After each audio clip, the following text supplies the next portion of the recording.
안녕하세요. 밤이 깊었네요. 오늘 하루도 고생 많으셨죠? 편안하게 쉬면서 오늘 밤 따뜻한 옛날 이야기를 들어보세요.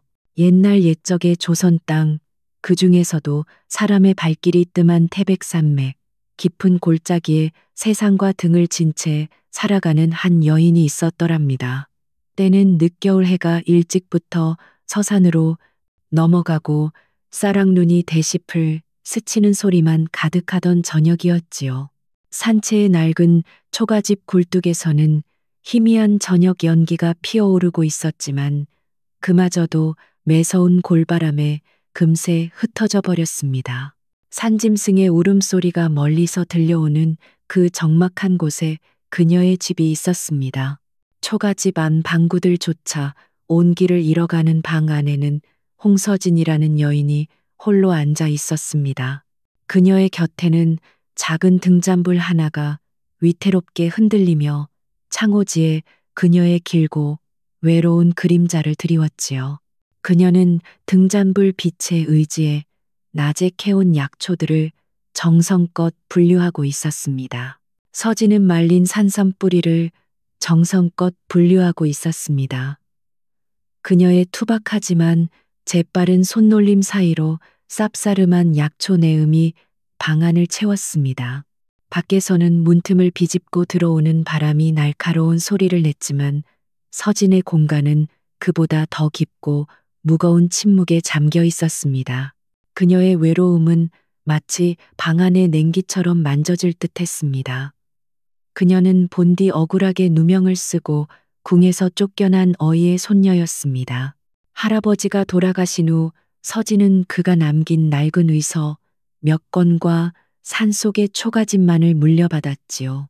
사람들은 그녀의 집안이 영모에 휩쓸렸다는 소문과 여인의 몸으로 병을 논한다는 이유로 그녀를 산귀신의 딸 혹은 돌팔이 계집이라 부르며 손가락질했습니다.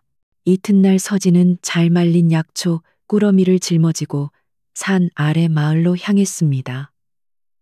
얼마 남지 않은 쌀을 구하기 위해서였지요. 눈발이 그친 마을 장터는 오랜만에 활기를 띠었지만 서진의 등장은 그 활기찬 공기에 찬물을 끼얹었습니다. 사람들은 그녀를 보자마자 노골적으로 수군거리며 길을 비켜섰습니다.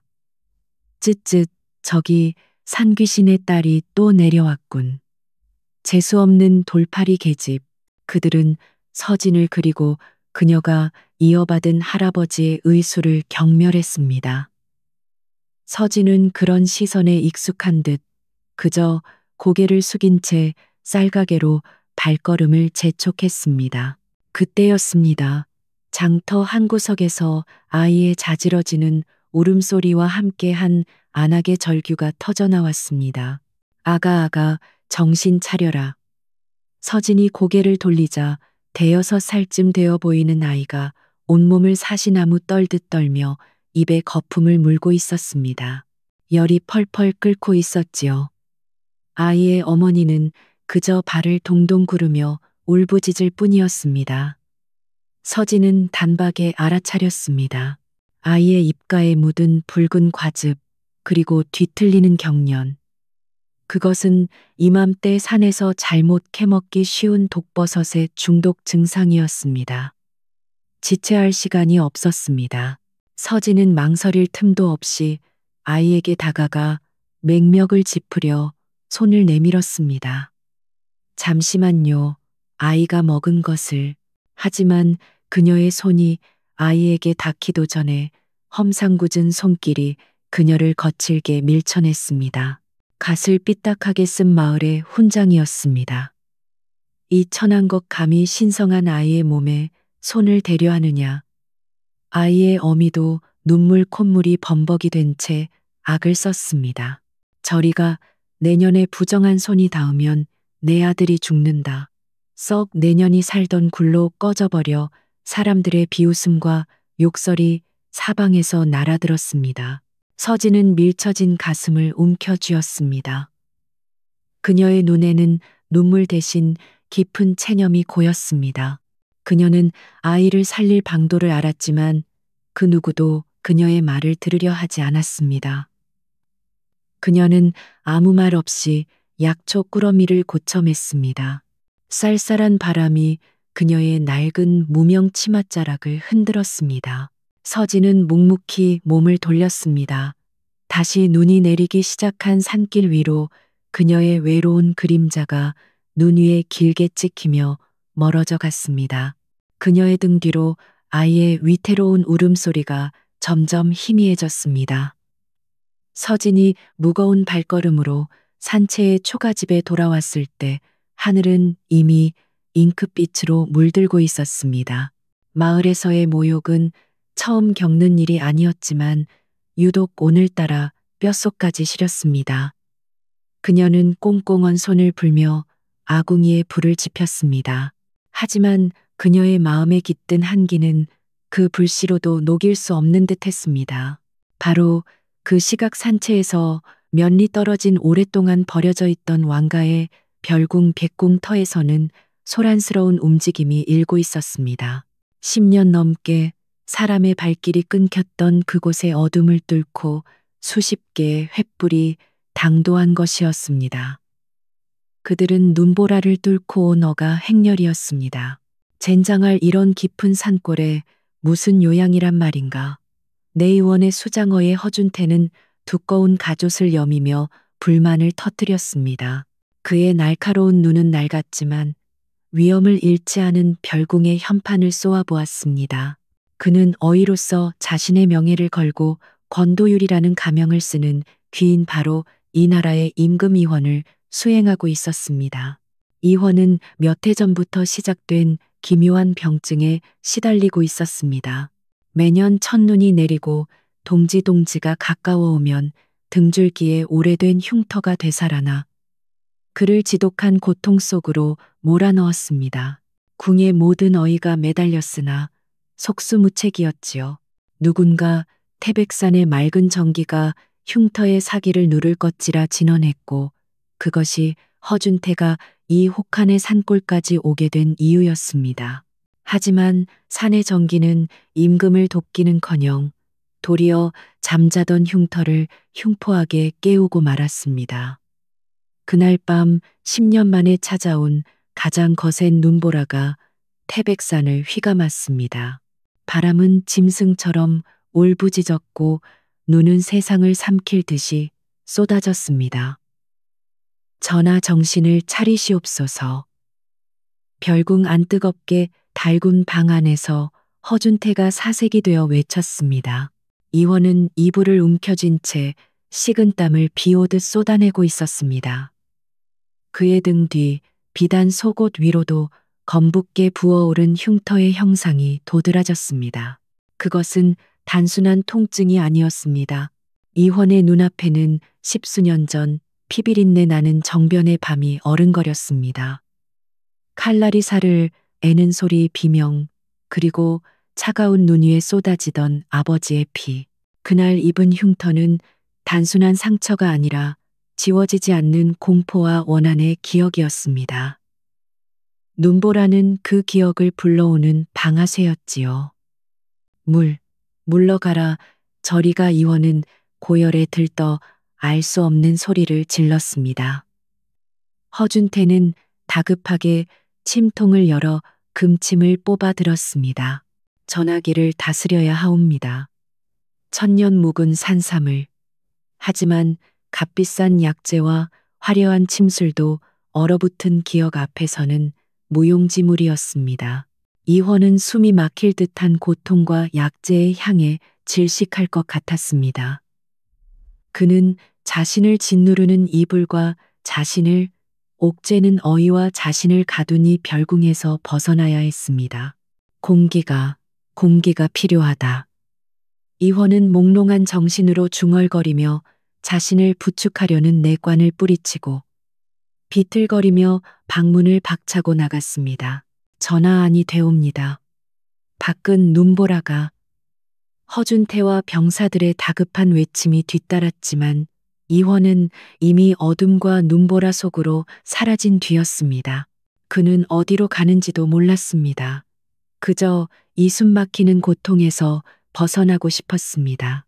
사르에는 바람이 그의 호톳을 파고들었지만 등줄기를 태우는 흉터의 열기에 비하면 아무것도 아니었습니다. 그는 비탈길에서 발을 헛디뎌 굴렀습니다. 차가운 눈더미가 그의 몸을 감쌌습니다. 의식이 꺼져가던 순간 저 멀리 눈보라 속에서 깜빡이는 작은 불빛 하나가 보였습니다. 그것은 마치 삶의 마지막 희망처럼 느껴졌습니다. 이원은 남은 힘을 다해 그 불빛을 향해 기어갔습니다. 한편 서진은 조촐한 저녁으로 멀건 죽을 끓이고 있었습니다. 그때였습니다. 맹렬한 바람 소리 사이로 둔탁하게 쿵 하고 무언가 쓰러지는 소리가 들렸습니다. 서진은 심장이 멎는 듯 했습니다. 이 깊은 산중에 이 눈보라 속에 누구란 말인가? 산짐승일까? 아니면 그녀가 두려워하는 마을 사람들일까? 그녀는 망설이다가 손에 작은 부직갱이를 쥔 채 조심스럽게 문을 열었습니다. 문이 열리자마자 거센 눈바람이 방 안으로 몰아쳐 등잔불을 꺼뜨릴 듯 흔들었습니다. 그리고 그 문지방 앞에 값비싼 비단옷을 입은 낯선 사내가 피투성이처럼 눈에 젖어 쓰러져 있었습니다. 서진은 비명을 삼켰습니다. 그는 이미 의식을 잃었고 입술은 파랗게 질려 있었습니다. 산에서 얼어 죽는 사람을 여러 보았던 서진은 그가 누구이든 이대로 두면 죽는다는 것을 알았습니다. 그녀는 망설일 틈 없이 자신의 작은 체구로는 버거웠지만 사내를 집 안으로 끌어당겼습니다. 그녀는 마지막 남은 온기가 모여있는 아랫목에 그를 눕혔습니다. 얼음장 같은 그의 옷을 벗겨내야 했습니다. 서진은 여인의 몸으로 낯선 사내의 몸에 손을 댄다는 생각에 얼굴이 붉어졌지만 지금은 예법을 따질 때가 아니었습니다. 의원이었던 할아버지의 가르침이 그녀의 손을 움직이게 했습니다. 그녀가 젖은 비단옷을 조심스럽게 벗겨내던 순간 서진은 숨을 멈췄습니다. 사내의 등에는 어깨부터 허리까지 이어지는 끔찍한 흉터가 있었습니다. 그것은 오래된 상처였지만 지금 막 다친 것처럼 검붉게 부어올라 있었습니다. 피부는 흉터를 중심으로 얼음장처럼 차가웠습니다. 서진은 본능적으로 손을 뻗어 그 흉터에 살짝 대어 보았습니다. 손끝으로 전해지는 것은 단순한 냉기가 아니었습니다. 그것은 원한유연이 서린 깊은 슬픔의 기운이었습니다. 서진은 깨달았습니다. 이것은 살의 상처가 아니라 영혼의 상처임을. 그녀는 사내가 누구인지 왜 이런 흉터를 가졌는지 묻지 않았습니다. 그녀는 그저 묵묵히 부엌으로 자신이 먹으려던 흰죽 밭조을 작은 솥에 다시 끓였습니다. 그리고 할아버지가 남긴 약재 상자에서 마음을 안정시키고 속을 덮이는 몇 가지 뿌리 약초를 꺼내어 정성껏 다리기 시작했습니다. 방 안에는 거친 눈보라 소리와 대조적으로 장작이 타닥타닥 타는 소리, 흰죽이 끓는 구수한 내음, 그리고 쌉싸름한 약초 향기가 조용히 퍼져나갔습니다. 허준태가 별궁에서 값비싼 녹용과 산삼을 끓이는 동안 서진은 가장 기본적이고 따뜻한 것으로 사내의 몸을 달래고 있었습니다. 얼마나 지났을까? 사내가 옅은 신음과 함께 눈을 떴습니다. 고열로 흐릿한 그의 시야에 등잔불을 등지고 앉아있는 한 여인의 실루엣이 들어왔습니다. 궁궐의 화려한 등불도 무거운 향내도 아니었습니다. 그저 희미한 등잔불과 흙냄새 그리고 쓴 약 냄새뿐이었습니다. 이원이 갈라진 목소리로 속삭였습니다. 서진은 갓 달인 따뜻한 약물을 작은 사기 그릇에 담아 그의 입술에 조심스럽게 흘려 넣었습니다. 쓴 약물이 목을 타고 넘어가는 순간 이원은 기이한 감각을 느꼈습니다. 뼛속까지 파고들던 그 지독한 냉기와 통증이 아주 조금씩 옅어지는 것 같았습니다. 그는 평생 처음 느껴보는 낯선 평온함 속으로 다시 빠져들었습니다. 이번에는 고통스러운 혼수 상태가 아니라 깊고 편안한 잠이었습니다. 서진은 사내가 잠든 것을 확인하고 조용히 등잔에 심지를 돋우었습니다. 밖에서는 여전히 세상이 끝날 것처럼 눈보라가 울부짖고 있었지만 두 사람의 작은 초가집은 알 수 없는 온기로 고요히 지켜지고 있었습니다. 날이 밝았지만 눈보라는 그칠 기미가 보이지 않았습니다. 별궁은 발칵 뒤집혔습니다. 임금의 침소가 텅 비어 있었기 때문입니다. 어이 허준태는 핏기가 가신 얼굴로 병사들을 휘몰아쳤습니다. 당장 전하를 찾아라. 만약 전하의 옥체에 티끌 하나라도 묻는 날엔 너희 모두의 목숨으로도 부족할 것이다. 병사들은 눈보라를 헤치며 흩어졌고 이내 초가집 앞에 찍힌 희미한 발자국을 발견했습니다. 여기다 웬 놈의 집이. 병사들이 거칠게 살인문을 밀치고 들어섰을 때 그들이 마주한 것은 좁디 좁은 방 안에서 약사발을 들고 있는 서진과 아랫목에 기대어 앉아 있는 임금 이헌이었습니다. 전하 허준태가 방 안으로 뛰어들며 경악했습니다. 그의 눈에 비친 광경은 참담했습니다. 만승의 지존이 부직갱이와 말린 약초가 어지럽게 널린 누추한 방에 계시다니. 더구나 돌팔이라 소문난 천안 계집의 간호를 받고 계시다니 그의 분노는 머리끝까지 치솟았습니다. 허준태는 이 모든 사태가 서진의 요사스러운 짓이라 단정했습니다. 네, 인연 감히 뉘라고 옥체에 손을 대었느냐. 여봐라. 당장 저 요망한 것을 끌어내어 목을 쳐라. 그가 허리에 찬 칼을 뽑아들며 고함을 질렀습니다. 서슬 퍼런 칼날이 등잔불에 번뜩였습니다. 병사들이 서진에게 달려들려던 바로 그 순간이었습니다.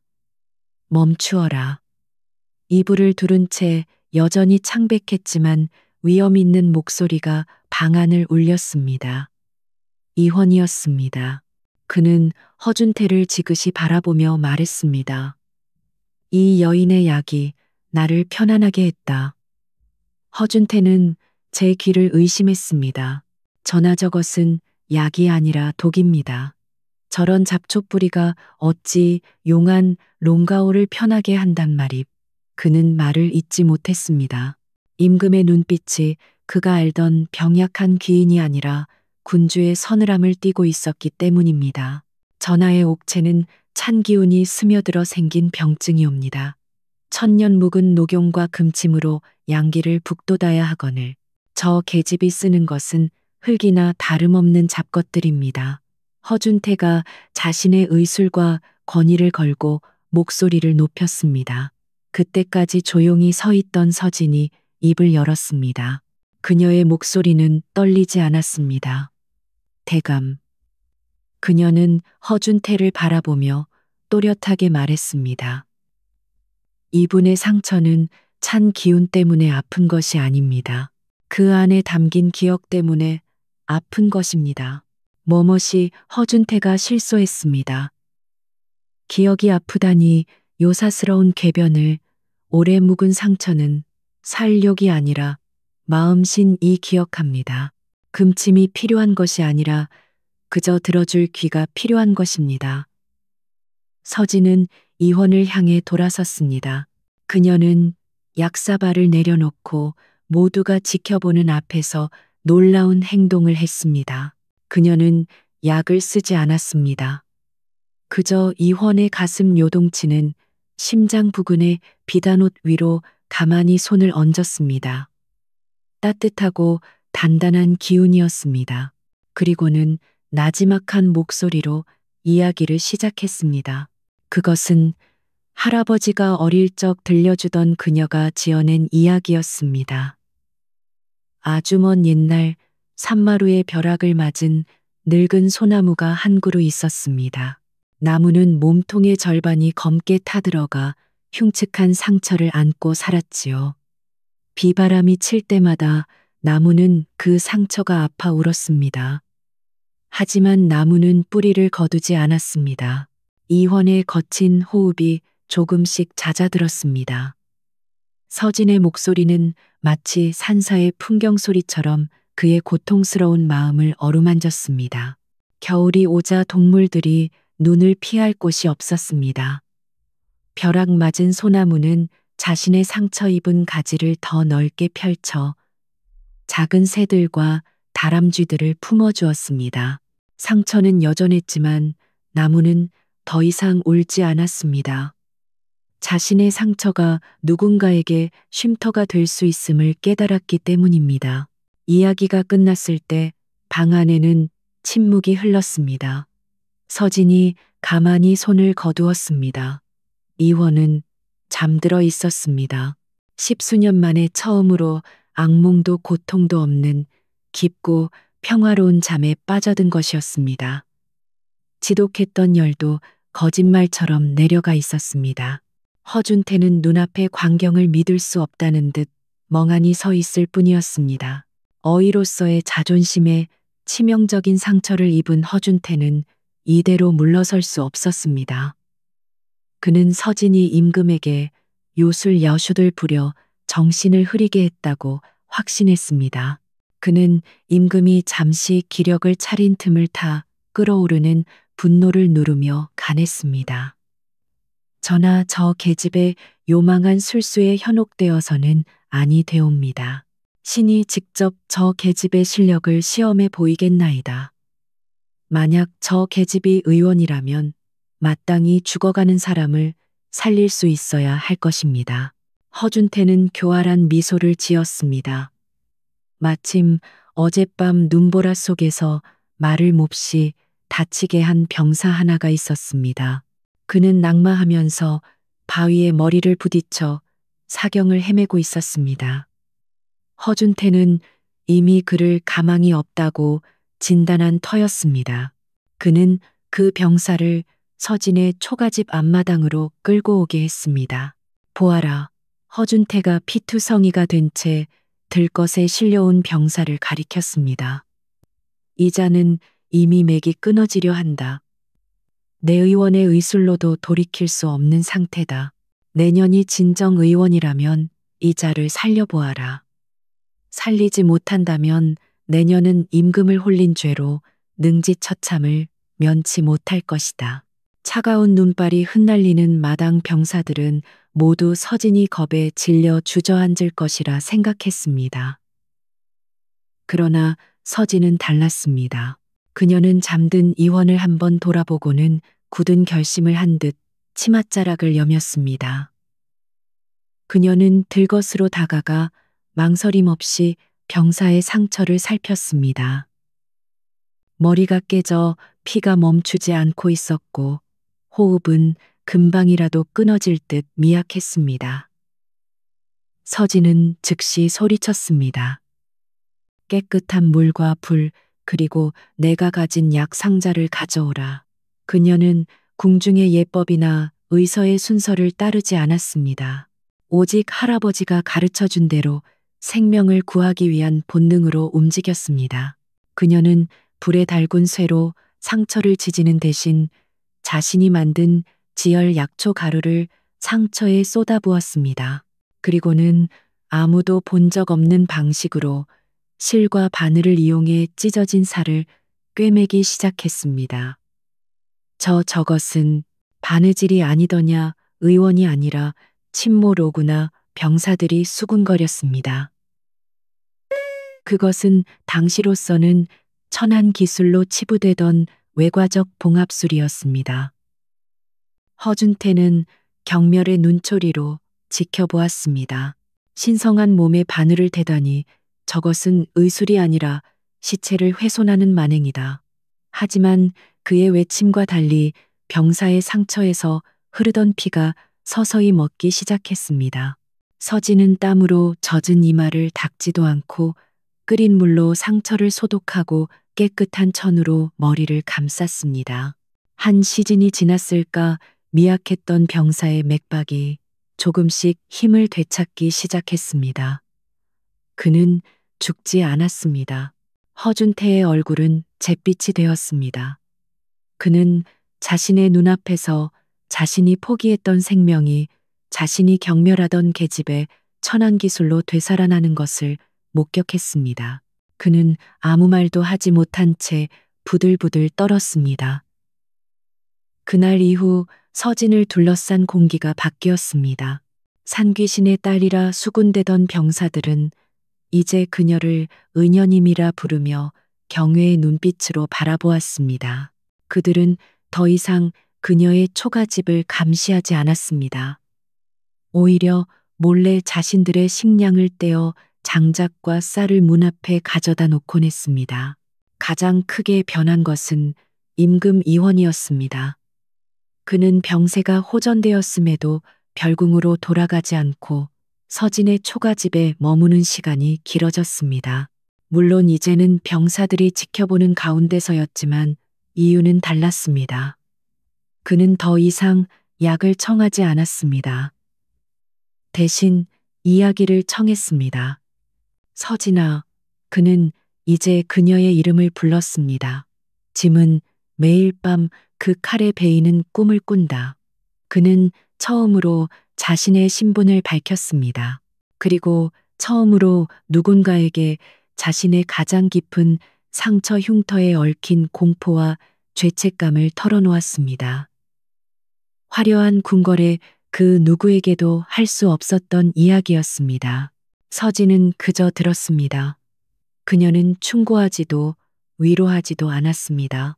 그녀는 그저 늙은 소나무처럼 벼락 맞은 상처를 지닌 한 사내의 고통스러운 이야기를 묵묵히 받아냈습니다.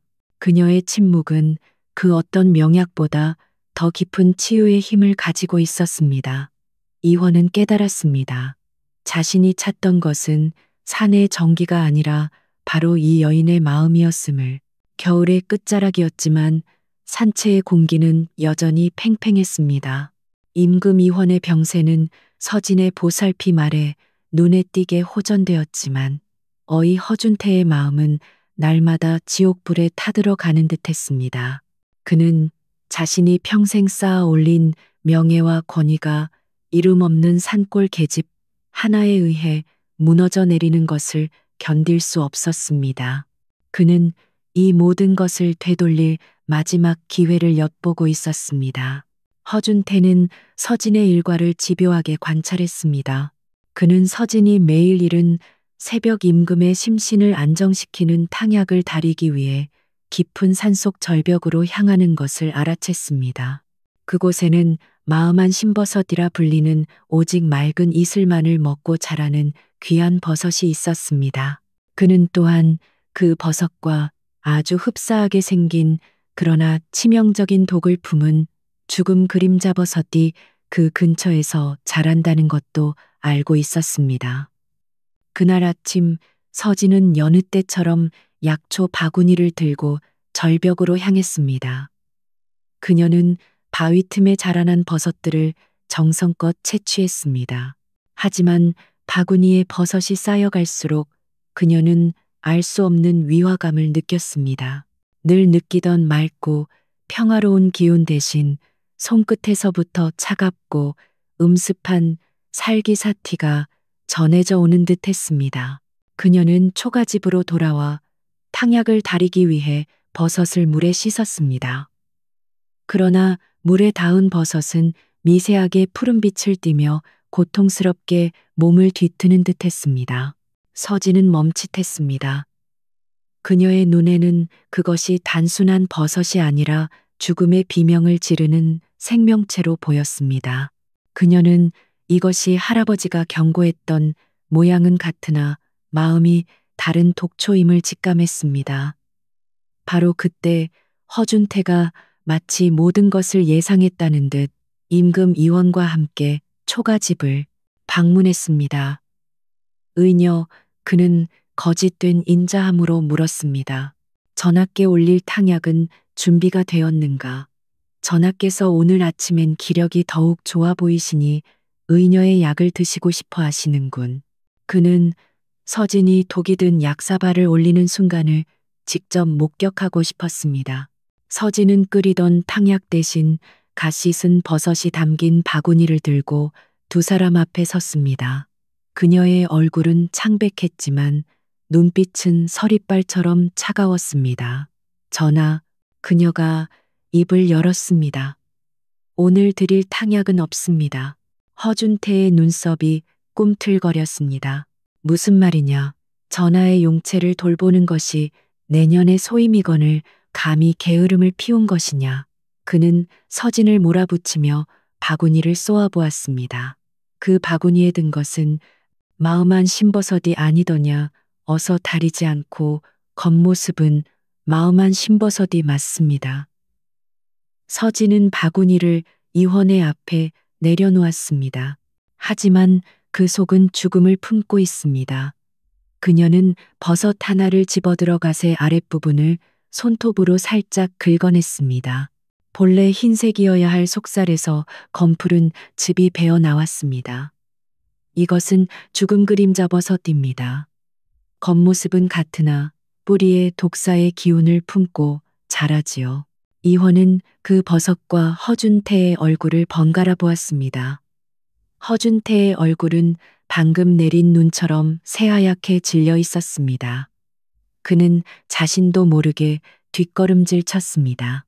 나는 모르는 일이오. 저저 요망한 계집이 감히 전화를 헤아려 독초를. 닥쳐라. 이원의 목소리는 더 이상 병약한 학자의 것이 아니었습니다. 그것은 분노로 가득 찬 만백성을 호령하는 군주의 우레와 같은 목소리였습니다. 내 놈의 비열한 질투와 오만이 짐의 목숨을 노렸구나. 어이로서 환자를 살리기는커녕 자신의 안위를 위해 짐을 독살하려 해. 허준태는 그 자리에서 무너져 내렸습니다. 그는 차가운 흙바닥에 이마를 찌으며 용서를 빌었지만 이미 늦었습니다.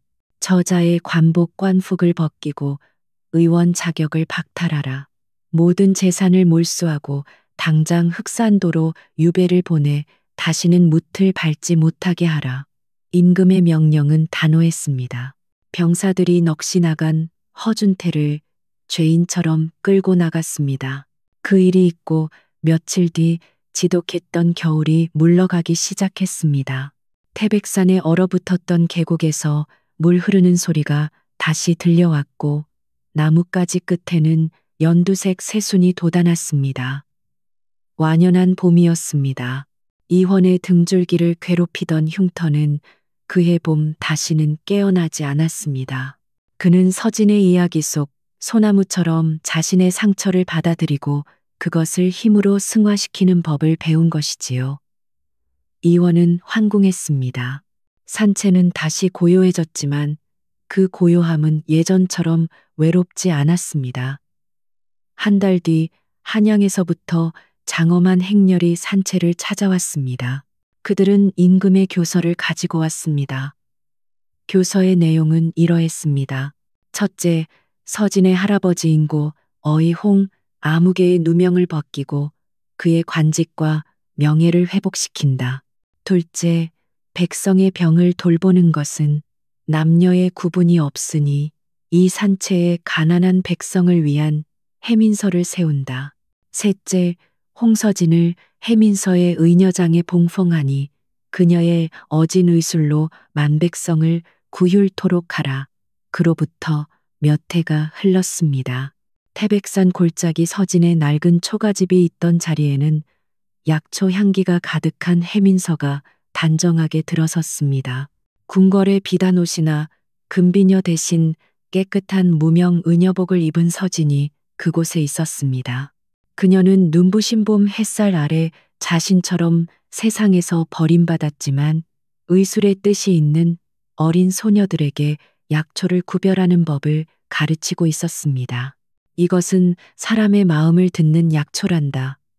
상처를 보지 말고 그 상처가 말하는 소리를 들어야 해.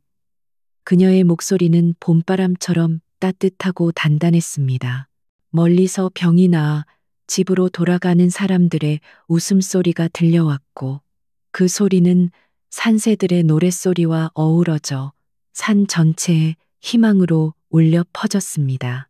서진은 하늘을 올려다보며 비로소 완전한 평화가 깃든 미소를 지었습니다. 그렇게 왕의 깊은 상처는 금침이나 산삼이 아닌 진실한 마음 하나로 치유되었고, 산골에 버려졌던 여인은 만인을 살리는 빛이 되었더랍니다. 안녕하세요. 밤이 깊었네요. 오늘 하루도 고생 많으셨죠. 편안하게 쉬면서 오늘 밤 따뜻한 옛날 이야기를 들어보세요. 옛날 옛적의 조선 땅, 그 중에서도 사람의 발길이 뜸한 태백산맥, 깊은 골짜기에 세상과 등을 진 채 살아가는 한 여인이 있었더랍니다.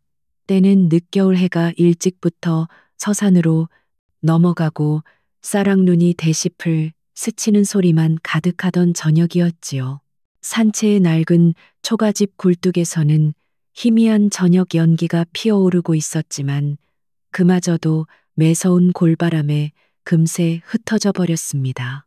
산짐승의 울음소리가 멀리서 들려오는 그 적막한 곳에 그녀의 집이 있었습니다. 초가집 안 방구들조차 온기를 잃어가는 방 안에는 홍서진이라는 여인이 홀로 앉아 있었습니다. 그녀의 곁에는 작은 등잔불 하나가 위태롭게 흔들리며 창호지에 그녀의 길고 외로운 그림자를 드리웠지요. 그녀는 등잔불 빛에 의지해 낮에 캐온 약초들을 정성껏 분류하고 있었습니다. 서지는 말린 산삼 뿌리를 정성껏 분류하고 있었습니다. 그녀의 투박하지만 재빠른 손놀림 사이로 쌉싸름한 약초 내음이 방 안을 채웠습니다. 밖에서는 문틈을 비집고 들어오는 바람이 날카로운 소리를 냈지만 서진의 공간은 그보다 더 깊고 무거운 침묵에 잠겨 있었습니다. 그녀의 외로움은 마치 방 안의 냉기처럼 만져질 듯 했습니다. 그녀는 본디 억울하게 누명을 쓰고 궁에서 쫓겨난 어이의 손녀였습니다. 할아버지가 돌아가신 후 서진은 그가 남긴 낡은 의서 몇 권과 산속의 초가집만을 물려받았지요. 사람들은 그녀의 집안이 영모에 휩쓸렸다는 소문과 여인의 몸으로 병을 논한다는 이유로 그녀를 산귀신의 딸 혹은 돌팔이 계집이라 부르며 손가락질했습니다. 이튿날 서진은 잘 말린 약초 꾸러미를 짊어지고 산 아래 마을로 향했습니다. 얼마 남지 않은 쌀을 구하기 위해서였지요. 눈발이 그친 마을 장터는 오랜만에 활기를 띠었지만 서진의 등장은 그 활기찬 공기에 찬물을 끼얹었습니다. 사람들은 그녀를 보자마자 노골적으로 수군거리며 길을 비켜섰습니다. 쯧쯧, 저기 산귀신의 딸이 또 내려왔군. 재수없는 돌팔이 계집. 그들은 서진을 그리고 그녀가 이어받은 할아버지의 의술을 경멸했습니다. 서진은 그런 시선에 익숙한 듯 그저 고개를 숙인 채 쌀가게로 발걸음을 재촉했습니다. 그때였습니다. 장터 한 구석에서 아이의 자지러지는 울음소리와 함께한 안악의 절규가 터져나왔습니다. 아가 아가 정신 차려라. 서진이 고개를 돌리자 대여섯 살쯤 되어 보이는 아이가 온몸을 사시나무 떨듯 떨며 입에 거품을 물고 있었습니다. 열이 펄펄 끓고 있었지요. 아이의 어머니는 그저 발을 동동 구르며 울부짖을 뿐이었습니다. 서진은 단박에 알아차렸습니다. 아이의 입가에 묻은 붉은 과즙, 그리고 뒤틀리는 경련. 그것은 이맘때 산에서 잘못 캐먹기 쉬운 독버섯의 중독 증상이었습니다. 지체할 시간이 없었습니다. 서진은 망설일 틈도 없이 아이에게 다가가 맥력을 짚으려 손을 내밀었습니다. 잠시만요. 아이가 먹은 것을. 하지만 그녀의 손이 아이에게 닿기도 전에 험상궂은 손길이 그녀를 거칠게 밀쳐냈습니다. 갓을 삐딱하게 쓴 마을의 훈장이었습니다. 이 천한 것 감히 신성한 아이의 몸에 손을 대려 하느냐. 아이의 어미도 눈물 콧물이 범벅이 된 채 악을 썼습니다. 저리가 내년에 부정한 손이 닿으면 내 아들이 죽는다. 썩 내년이 살던 굴로 꺼져버려 사람들의 비웃음과 욕설이 사방에서 날아들었습니다. 서진은 밀쳐진 가슴을 움켜쥐었습니다. 그녀의 눈에는 눈물 대신 깊은 체념이 고였습니다. 그녀는 아이를 살릴 방도를 알았지만 그 누구도 그녀의 말을 들으려 하지 않았습니다. 그녀는 아무 말 없이 약초 꾸러미를 고쳐맸습니다. 쌀쌀한 바람이 그녀의 낡은 무명 치맛자락을 흔들었습니다. 서진은 묵묵히 몸을 돌렸습니다. 다시 눈이 내리기 시작한 산길 위로 그녀의 외로운 그림자가 눈 위에 길게 찍히며 멀어져 갔습니다. 그녀의 등 뒤로 아이의 위태로운 울음소리가 점점 희미해졌습니다. 서진이 무거운 발걸음으로 산채의 초가집에 돌아왔을 때 하늘은 이미 잉크빛으로 물들고 있었습니다. 마을에서의 모욕은 처음 겪는 일이 아니었지만 유독 오늘따라 뼛속까지 시렸습니다. 그녀는 꽁꽁 언 손을 불며 아궁이에 불을 지폈습니다.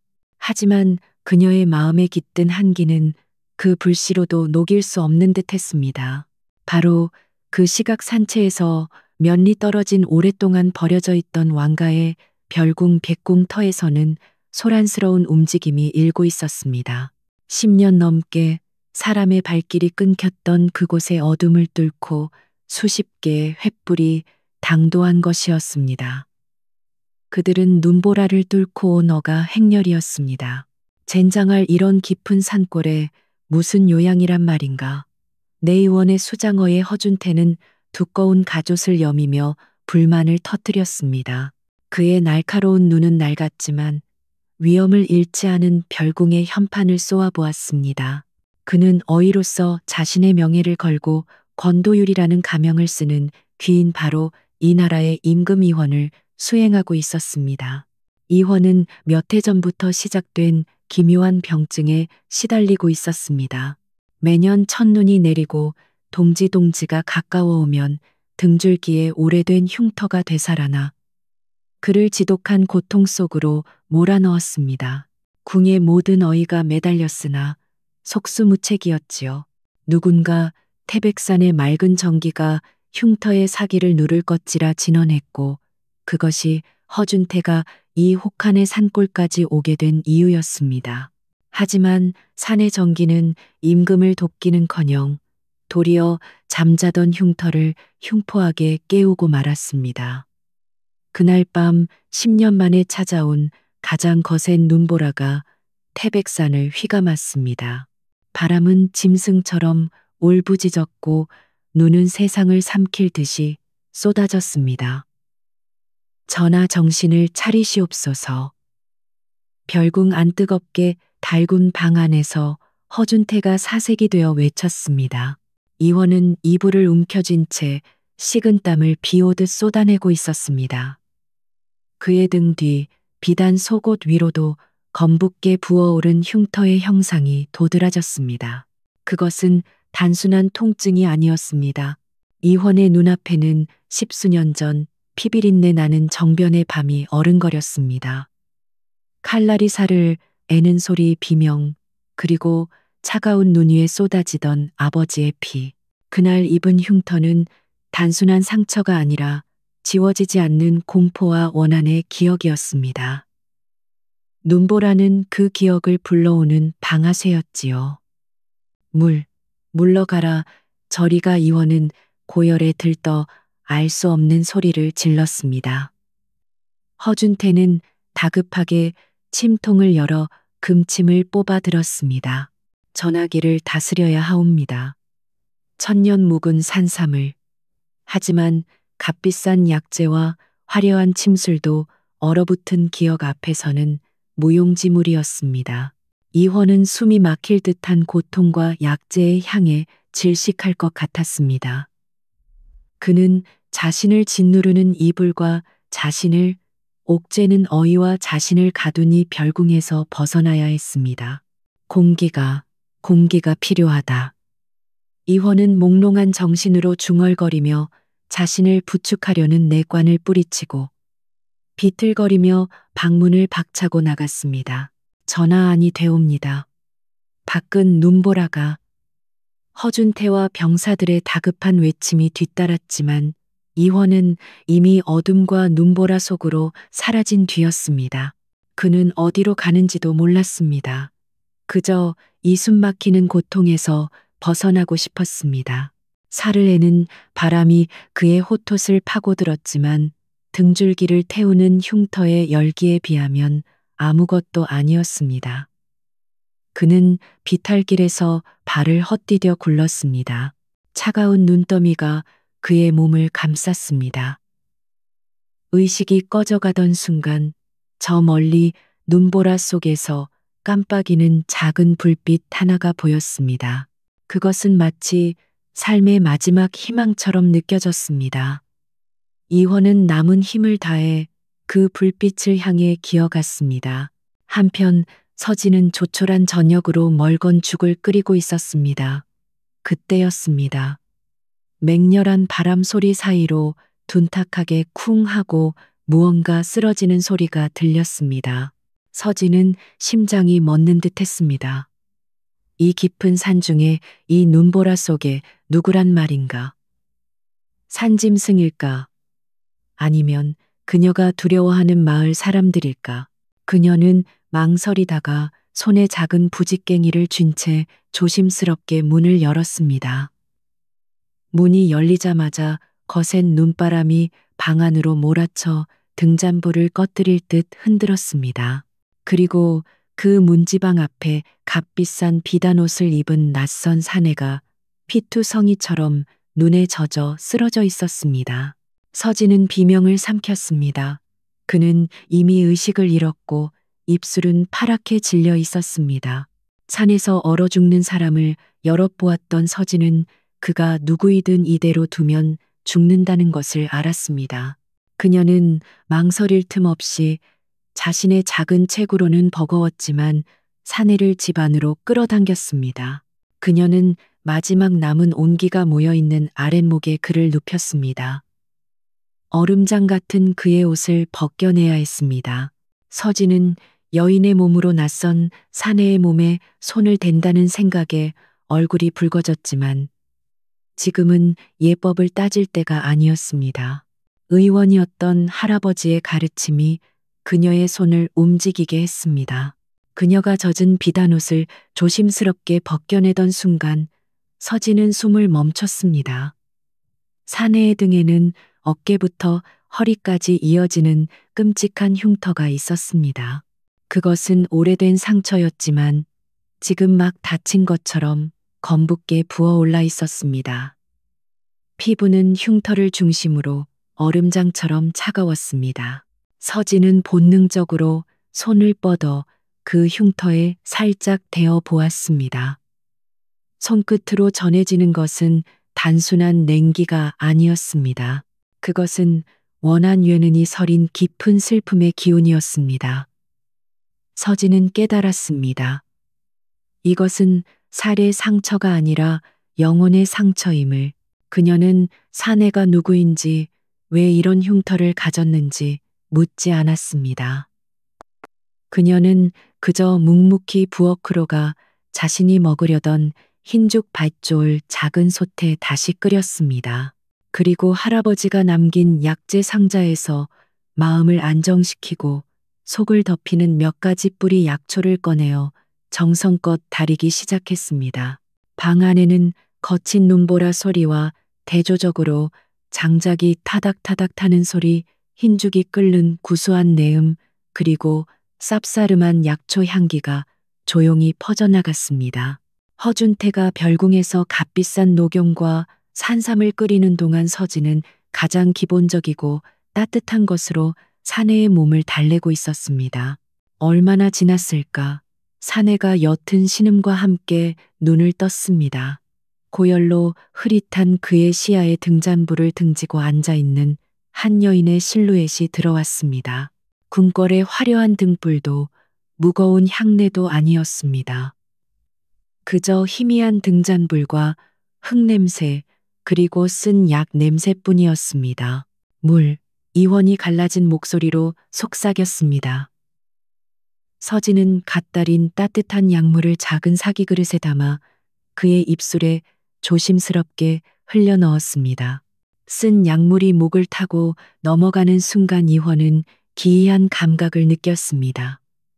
뼛속까지 파고들던 그 지독한 냉기와 통증이 아주 조금씩 옅어지는 것 같았습니다. 그는 평생 처음 느껴보는 낯선 평온함 속으로 다시 빠져들었습니다. 이번에는 고통스러운 혼수 상태가 아니라 깊고 편안한 잠이었습니다. 서진은 사내가 잠든 것을 확인하고 조용히 등잔에 심지를 돋우었습니다. 밖에서는 여전히 세상이 끝날 것처럼 눈보라가 울부짖고 있었지만 두 사람의 작은 초가집은 알 수 없는 온기로 고요히 지켜지고 있었습니다. 날이 밝았지만 눈보라는 그칠 기미가 보이지 않았습니다. 별궁은 발칵 뒤집혔습니다. 임금의 침소가 텅 비어 있었기 때문입니다. 어이 허준태는 핏기가 가신 얼굴로 병사들을 휘몰아쳤습니다. 당장 전하를 찾아라.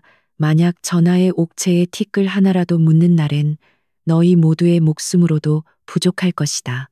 병사들은 눈보라를 헤치며 흩어졌고 이내 초가집 앞에 찍힌 희미한 발자국을 발견했습니다. 여기다 웬 놈의 집이. 병사들이 거칠게 살인문을 밀치고 들어섰을 때 그들이 마주한 것은 좁디 좁은 방 안에서 약사발을 들고 있는 서진과 아랫목에 기대어 앉아 있는 임금 이원이었습니다. 전하 허준태가 방 안으로 뛰어들며 경악했습니다. 그의 눈에 비친 광경은 참담했습니다. 만승의 지존이 부직갱이와 말린 약초가 어지럽게 널린 누추한 방에 계시다니. 더구나 돌팔이라 소문난 천안 계집의 간호를 받고 계시다니 그의 분노는 머리끝까지 치솟았습니다. 허준태는 이 모든 사태가 서진의 요사스러운 짓이라 단정했습니다. 네, 인연 감히 뉘라고 옥체에 손을 대었느냐. 여봐라. 당장 저 요망한 것을 끌어내어 목을 쳐라. 그가 허리에 찬 칼을 뽑아들며 고함을 질렀습니다. 서슬 퍼런 칼날이 등잔불에 번뜩였습니다. 병사들이 서진에게 달려들려던 바로 그 순간이었습니다. 멈추어라. 이불을 두른 채 여전히 창백했지만 위험 있는 목소리가 방 안을 울렸습니다.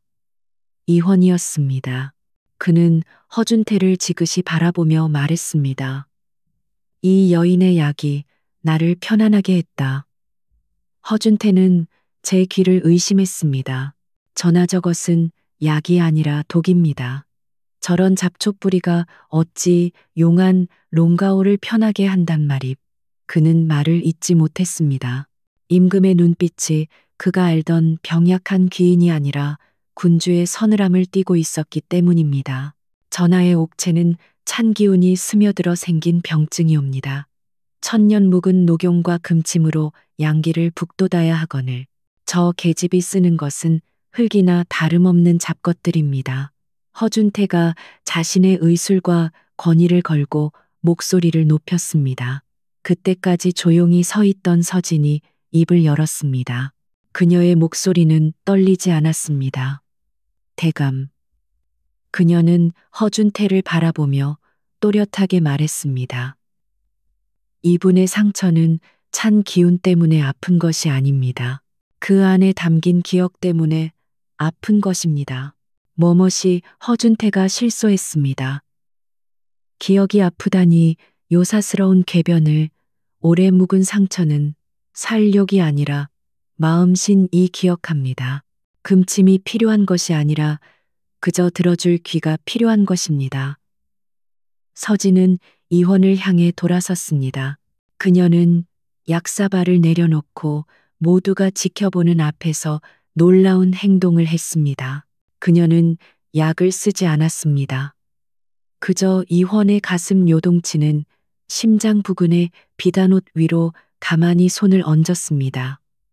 따뜻하고 단단한 기운이었습니다.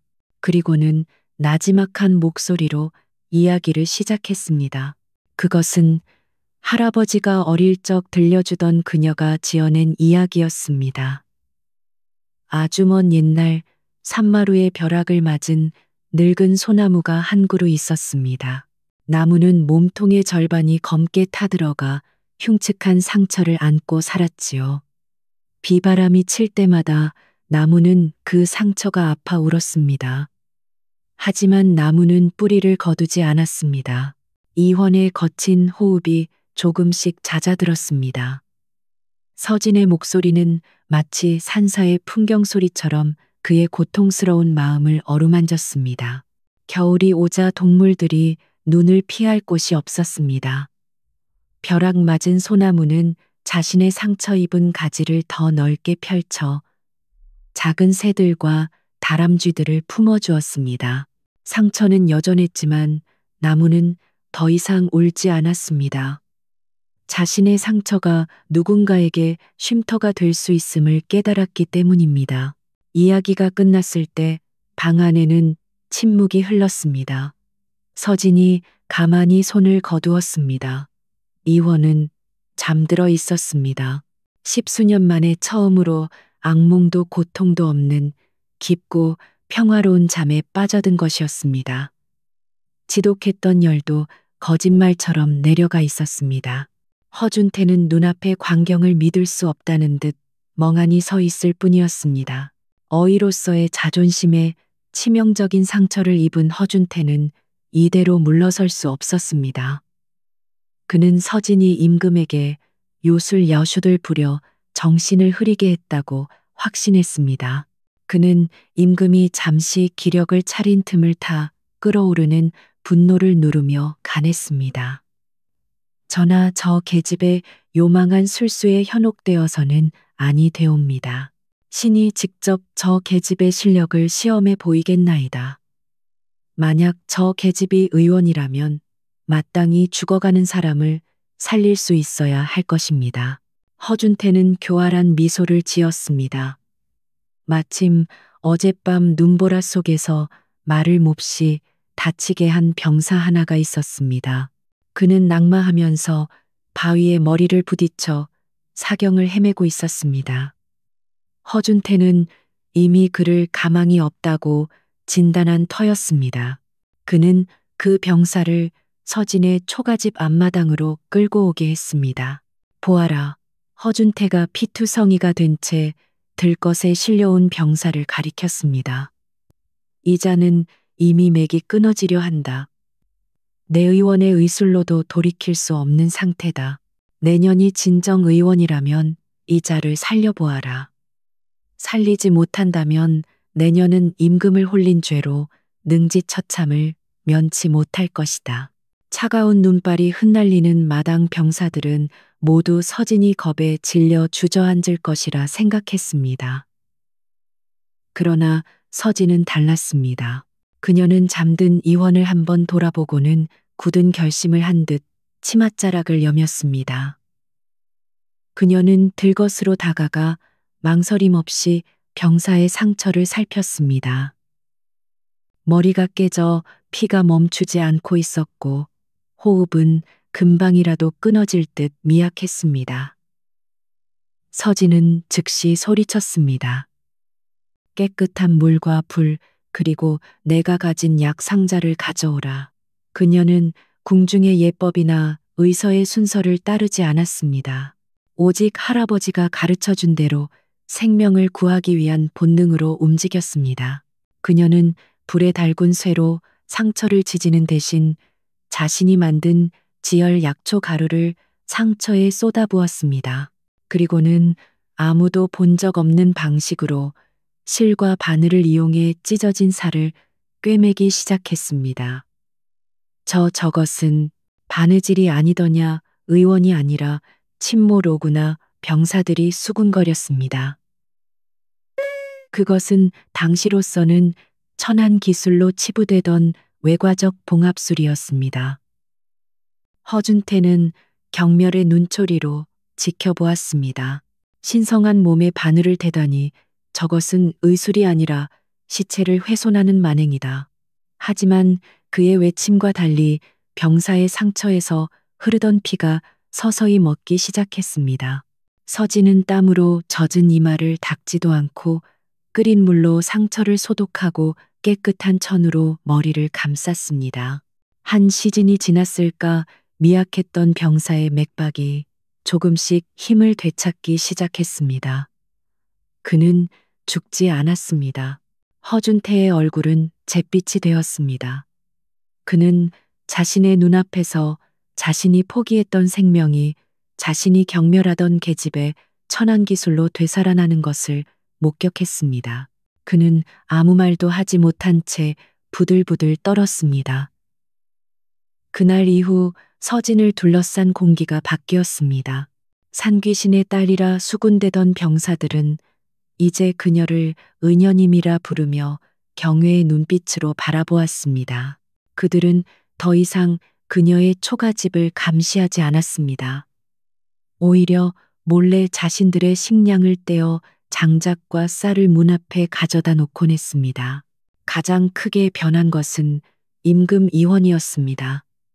그는 병세가 호전되었음에도 별궁으로 돌아가지 않고 서진의 초가집에 머무는 시간이 길어졌습니다. 물론 이제는 병사들이 지켜보는 가운데서였지만 이유는 달랐습니다. 그는 더 이상 약을 청하지 않았습니다. 대신 이야기를 청했습니다. 서진아, 그는 이제 그녀의 이름을 불렀습니다. 짐은 매일 밤 그 칼에 베이는 꿈을 꾼다. 그는 처음으로 자신의 신분을 밝혔습니다. 그리고 처음으로 누군가에게 자신의 가장 깊은 상처 흉터에 얽힌 공포와 죄책감을 털어놓았습니다.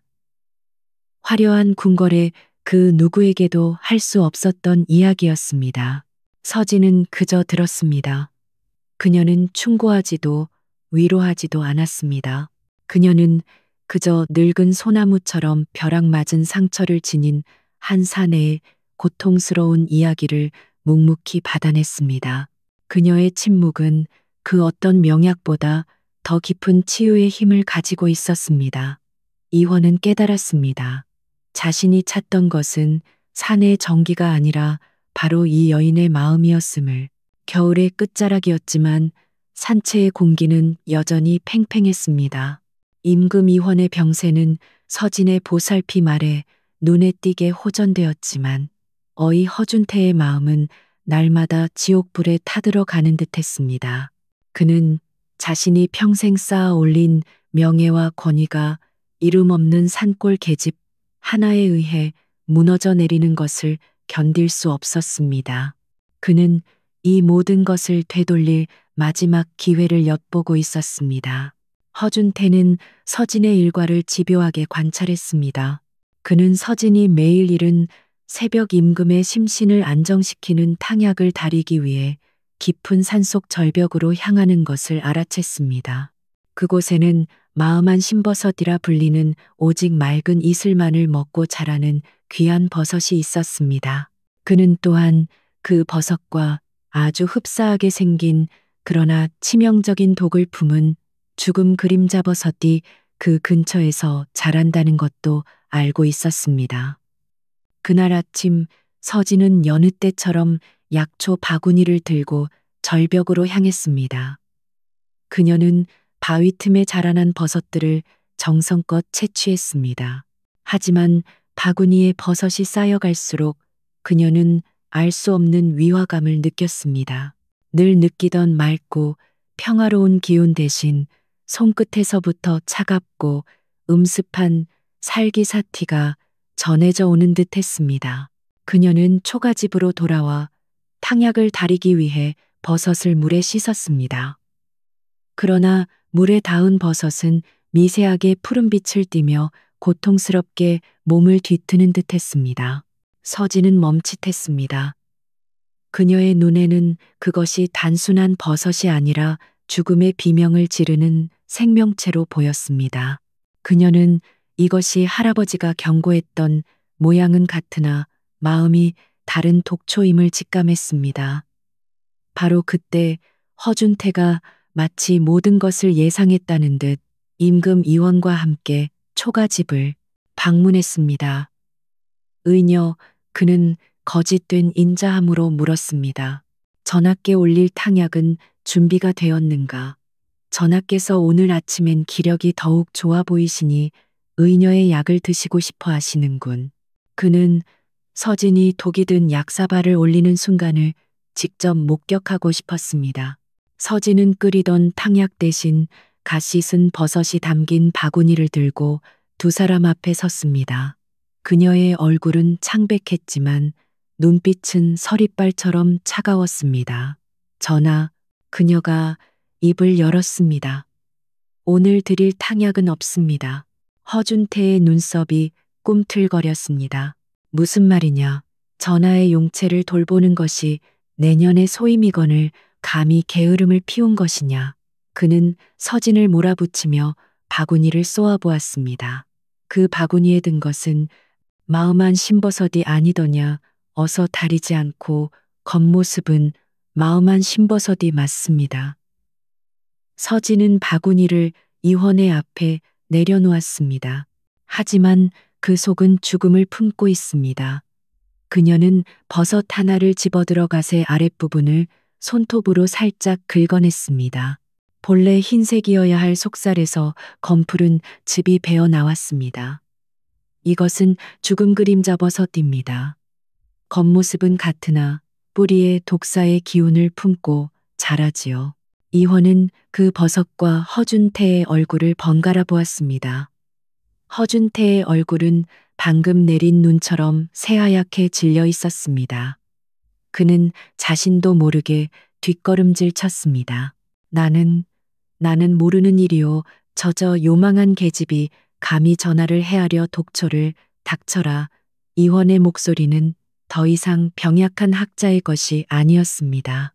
그것은 분노로 가득 찬 만백성을 호령하는 군주의 우레와 같은 목소리였습니다. 내 놈의 비열한 질투와 오만이 짐의 목숨을 노렸구나. 어이로서 환자를 살리기는커녕 자신의 안위를 위해 짐을 독살하려 해. 허준태는 그 자리에서 무너져 내렸습니다. 그는 차가운 흙바닥에 이마를 찌으며 용서를 빌었지만 이미 늦었습니다. 저자의 관복 관phục을 벗기고 의원 자격을 박탈하라. 모든 재산을 몰수하고 당장 흑산도로 유배를 보내 다시는 뭇을 밟지 못하게 하라. 임금의 명령은 단호했습니다. 병사들이 넋이 나간 허준태를 죄인처럼 끌고 나갔습니다. 그 일이 있고 며칠 뒤 지독했던 겨울이 물러가기 시작했습니다. 태백산에 얼어붙었던 계곡에서 물 흐르는 소리가 다시 들려왔고 나뭇가지 끝에는 연두색 새순이 돋아났습니다. 완연한 봄이었습니다. 이원의 등줄기를 괴롭히던 흉터는 그해 봄 다시는 깨어나지 않았습니다. 그는 서진의 이야기 속 소나무처럼 자신의 상처를 받아들이고 그것을 힘으로 승화시키는 법을 배운 것이지요.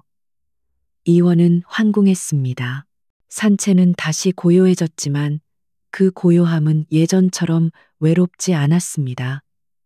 한 달 뒤 한양에서부터 장엄한 행렬이 산채를 찾아왔습니다. 그들은 임금의 교서를 가지고 왔습니다. 교서의 내용은 이러했습니다.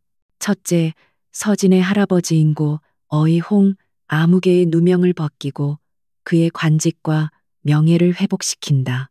둘째, 백성의 병을 돌보는 것은 남녀의 구분이 없으니 이 산채에 가난한 백성을 위한 해민서를 세운다. 셋째, 홍서진을 해민서의 의녀장에 봉송하니 그녀의 어진 의술로 만백성을 구휼토록 하라. 그로부터 몇 해가 흘렀습니다. 태백산 골짜기 서진의 낡은 초가집이 있던 자리에는 약초 향기가 가득한 해민서가 단정하게 들어섰습니다. 궁궐의 비단 옷이나 금비녀 대신 깨끗한 무명 의녀복을 입은 서진이 그곳에 있었습니다. 그녀는 눈부신 봄 햇살 아래 자신처럼 세상에서 버림받았지만 의술의 뜻이 있는 어린 소녀들에게 약초를 구별하는 법을 가르치고 있었습니다. 이것은 사람의 마음을 듣는 약초란다. 상처를 보지 말고 그 상처가 말하는 소리를 들어야 해. 그녀의 목소리는 봄바람처럼 따뜻하고 단단했습니다. 멀리서 병이 나아 집으로 돌아가는 사람들의 웃음소리가 들려왔고 그 소리는 산새들의 노랫소리와 어우러져 산 전체에 희망으로 울려 퍼졌습니다. 서진은 하늘을 올려다보며 비로소 완전한 평화가 깃든 미소를 지었습니다. 그렇게 왕의 깊은 상처는 금침이나 산삼이 아닌 진실한 마음 하나로 치유되었고 산골에 버려졌던 여인은 만인을 살리는 빛이 되었더랍니다. 안녕하세요. 밤이 깊었네요. 오늘 하루도 고생 많으셨죠. 편안하게 쉬면서 오늘 밤 따뜻한 옛날 이야기를 들어보세요. 옛날 옛적의 조선 땅, 그 중에서도 사람의 발길이 뜸한 태백산맥, 깊은 골짜기에 세상과 등을 진 채 살아가는 한 여인이 있었더랍니다. 때는 늦겨울 해가 일찍부터 서산으로 넘어가고 쌀락눈이 대시풀 스치는 소리만 가득하던 저녁이었지요. 산채의 낡은 초가집 굴뚝에서는 희미한 저녁 연기가 피어오르고 있었지만 그마저도 매서운 골바람에 금세 흩어져 버렸습니다. 산짐승의 울음소리가 멀리서 들려오는 그 적막한 곳에 그녀의 집이 있었습니다. 초가집 안 방구들조차 온 길을 잃어가는 방 안에는 홍서진이라는 여인이 홀로 앉아 있었습니다. 그녀의 곁에는 작은 등잔불 하나가 위태롭게 흔들리며 창호지에 그녀의 길고 외로운 그림자를 드리웠지요. 그녀는 등잔불 빛에 의지해 낮에 캐온 약초들을 정성껏 분류하고 있었습니다. 서지는 말린 산삼 뿌리를 정성껏 분류하고 있었습니다. 그녀의 투박하지만 재빠른 손놀림 사이로 쌉싸름한 약초 내음이 방안을 채웠습니다. 밖에서는 문틈을 비집고 들어오는 바람이 날카로운 소리를 냈지만 서진의 공간은 그보다 더 깊고 무거운 침묵에 잠겨 있었습니다. 그녀의 외로움은 마치 방 안의 냉기처럼 만져질 듯 했습니다. 그녀는 본디 억울하게 누명을 쓰고 궁에서 쫓겨난 어이의 손녀였습니다. 할아버지가 돌아가신 후 서진은 그가 남긴 낡은 의서 몇 권과 산속의 초가집만을 물려받았지요. 사람들은 그녀의 집안이 영모에 휩쓸렸다는 소문과 여인의 몸으로 병을 논한다는 이유로 그녀를 산귀신의 딸 혹은 돌팔이 계집이라 부르며 손가락질했습니다. 이튿날 서진은 잘 말린 약초 꾸러미를 짊어지고 산 아래 마을로 향했습니다. 얼마 남지 않은 쌀을 구하기 위해서였지요. 눈발이 그친 마을 장터는 오랜만에 활기를 띠었지만 서진의 등장은 그 활기찬 공기에 찬물을 끼얹었습니다. 사람들은 그녀를 보자마자 노골적으로 수군거리며 길을 비켜섰습니다. 쯧쯧, 저기 산귀신의 딸이 또 내려왔군. 재수없는 돌팔이 계집. 그들은 서진을 그리고 그녀가 이어받은 할아버지의 의술을 경멸했습니다. 서진은 그런 시선에 익숙한 듯 그저 고개를 숙인 채 쌀가게로 발걸음을 재촉했습니다. 그때였습니다. 장터 한 구석에서 아이의 자지러지는 울음소리와 함께 한 안악의 절규가 터져나왔습니다. 아가, 정신 차려라. 서진이 고개를 돌리자 대여섯 살쯤 되어 보이는 아이가 온몸을 사시나무 떨듯 떨며 입에 거품을 물고 있었습니다. 열이 펄펄 끓고 있었지요. 아이의 어머니는 그저 발을 동동 구르며 울부짖을 뿐이었습니다. 서진은 단박에 알아차렸습니다. 아이의 입가에 묻은 붉은 과즙, 그리고 뒤틀리는 경련. 그것은 이맘때 산에서 잘못 캐먹기 쉬운 독버섯의 중독 증상이었습니다. 지체할 시간이 없었습니다. 서진은 망설일 틈도 없이 아이에게 다가가 맹맥을 짚으려 손을 내밀었습니다. 잠시만요. 아이가 먹은 것을. 하지만 그녀의 손이 아이에게 닿기도 전에 험상궂은 손길이 그녀를 거칠게 밀쳐냈습니다. 갓을 삐딱하게 쓴 마을의 훈장이었습니다. 이 천한 것 감히 신성한 아이의 몸에 손을 대려 하느냐. 아이의 어미도 눈물 콧물이 범벅이 된 채 악을 썼습니다. 저리가, 내년에 부정한 손이 닿으면 내 아들이 죽는다.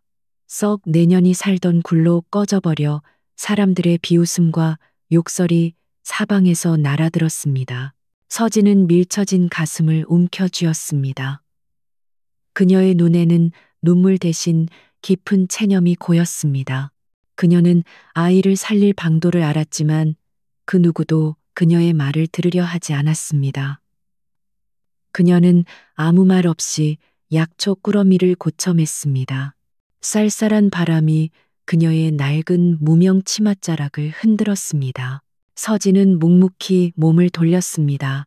다시 눈이 내리기 시작한 산길 위로 그녀의 외로운 그림자가 눈 위에 길게 찍히며 멀어져 갔습니다. 그녀의 등 뒤로 아이의 위태로운 울음소리가 점점 희미해졌습니다. 서진이 무거운 발걸음으로 산채의 초가집에 돌아왔을 때 하늘은 이미 잉크빛으로 물들고 있었습니다. 마을에서의 모욕은 처음 겪는 일이 아니었지만 유독 오늘따라 뼛속까지 시렸습니다. 그녀는 꽁꽁 손을 불며 아궁이에 불을 지폈습니다. 하지만 그녀의 마음에 깃든 한기는 그 불씨로도 녹일 수 없는 듯 했습니다. 바로 그 시각 산채에서 몇 리 떨어진 오랫동안 버려져 있던 왕가의 별궁 백궁터에서는 소란스러운 움직임이 일고 있었습니다. 10년 넘게 사람의 발길이 끊겼던 그곳의 어둠을 뚫고 수십 개의 횃불이 당도한 것이었습니다. 그들은 눈보라를 뚫고 온 어가 행렬이었습니다. 젠장할 이런 깊은 산골에 무슨 요양이란 말인가.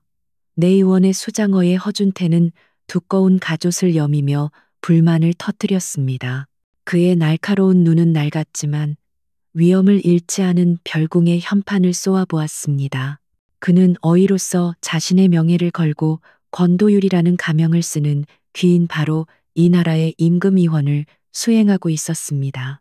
이헌은 몇 해 전부터 시작된 기묘한 병증에 시달리고 있었습니다. 매년 첫눈이 내리고 동지가 가까워오면 등줄기에 오래된 흉터가 되살아나 그를 지독한 고통 속으로 몰아넣었습니다. 궁의 모든 어이가 매달렸으나 속수무책이었지요. 누군가 태백산의 맑은 전기가 흉터의 사기를 누를 것지라 진언했고 그것이 허준태가 이 혹한의 산골까지 오게 된 이유였습니다.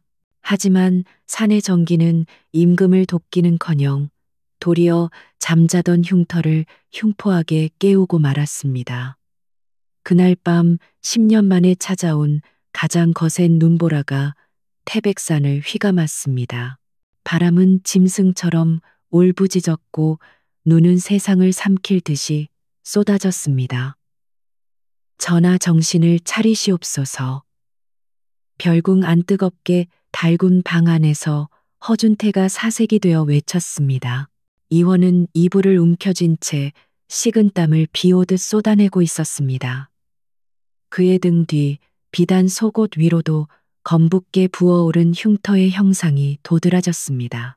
그것은 단순한 통증이 아니었습니다. 이원의 눈앞에는 십수년 전 피비린내 나는 정변의 밤이 어른거렸습니다. 칼날이 살을 애는 소리 비명, 그리고 차가운 눈 위에 쏟아지던 아버지의 피. 그날 입은 흉터는 단순한 상처가 아니라 지워지지 않는 공포와 원한의 기억이었습니다. 눈보라는 그 기억을 불러오는 방아쇠였지요. 물러가라. 저리가. 이원은 고열에 들떠 알 수 없는 소리를 질렀습니다. 허준태는 다급하게 침통을 열어 금침을 뽑아 들었습니다. 전화기를 다스려야 하옵니다. 천년 묵은 산삼을. 하지만 값비싼 약재와 화려한 침술도 얼어붙은 기억 앞에서는 무용지물이었습니다. 이원은 숨이 막힐 듯한 고통과 약재의 향에 질식할 것 같았습니다. 그는 자신을 짓누르는 이불과 자신을 옥죄는 어이와 자신을 가두니 별궁에서 벗어나야 했습니다. 공기가 필요하다.